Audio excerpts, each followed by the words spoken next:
We acknowledge the fact that the accumulation of debt is due in great part, almost in its entirety, to the hospital's inability to collect from those who are self-pay. Will Castro is the spokesperson for the Guam Memorial Hospital Management Advisory Team. GMH owes a staggering $27 million to vendors, $4.5 million of which is owed to the Government of Guam Retirement Fund, an entity which recently elected to take GMH to court for unpaid contributions.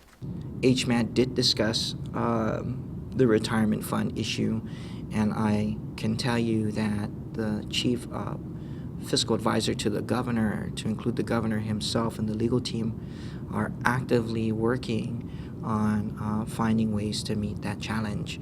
According to GGRF Board of Trustees Treasurer Jerry Cruz, this isn't the first time the board has decided to take legal action against GMH for late payment.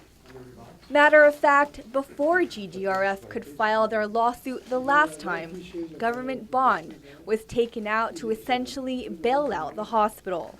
Could that be a solution for the present situation? All the possible solutions are on the table, and whether it requires, to use your phrase, a government bailout, that's one consideration.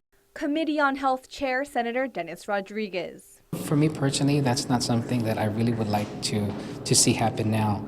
I think we need to see how we can manage the situation that is now.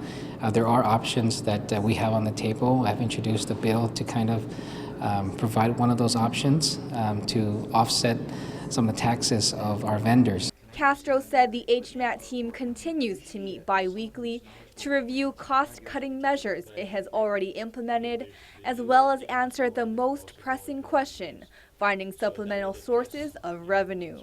How do we make up the $10 to $20 million a year, as an example, for folks to subsidize hospital operations? Because whether they pay or not, the hospital has to remain open. And that remains probably the single most important question for a public safety net hospital like Guam Memorial. Reporting for Guam's News Network, I'm Isa Baza.